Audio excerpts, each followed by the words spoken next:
Morning guys. Sobrang lamig dito. Oh my gosh. Iha-house tour ko po kayo sa bahay ng farmer dito sa New Zealand. Dito po kami nakatira. At bali dairy farmer yung asawa ko dito. Iha-house tour ko kayo. Tara! So, pagbukas mo, tada! Ito yung sala namin. O, diba? Ang ganda ng view.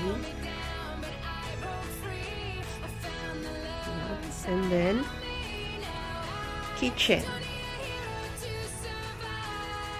Sensya na magulo yung bahay. Yung kitchen namin. Dito ang hugasan.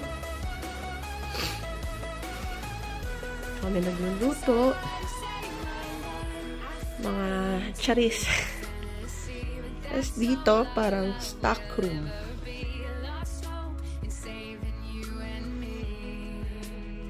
Sensya na guys ha.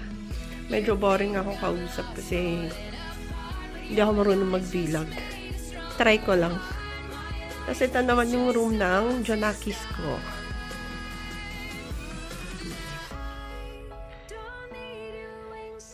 Same view.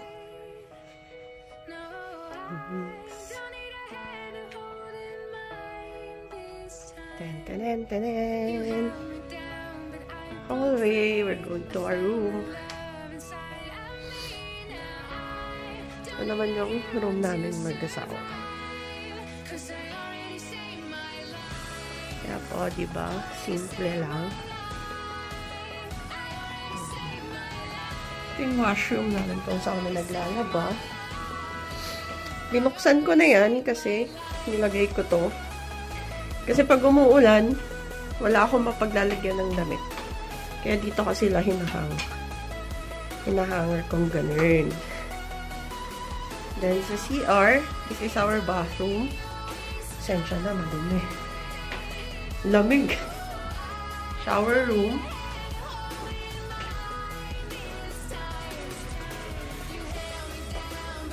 Hi. Tapos paglabas mo dito, sa back naman. Bali may front door, tapos ito yung back door. Garahe. Kami naggagarahe. Tapos, ito yung gamit namin. Gas tank. Pero take note guys, hindi po to libre ha. Kami mismo nagbabayad ng gas namin. Hindi siya kasali sa kuryente. And take note, dito po sa farm, hindi ko lang po alam ha, pero hindi ko na nilalahat. Pero sa lahat ng farm na kilala ko or alam ko, nagre-rent sila, nababawas sa sahod nila. So, ang renta namin dito is 500. Tapos sa amin pa yung ilaw, sa amin yung gas.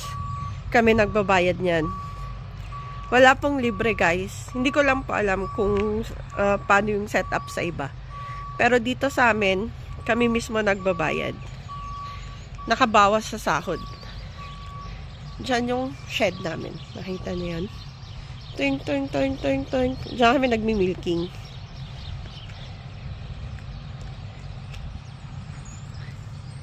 Yun lang. Hinouse tour ko lang kayo. Thank you. Pa-subscribe na rin ako. Thank you po.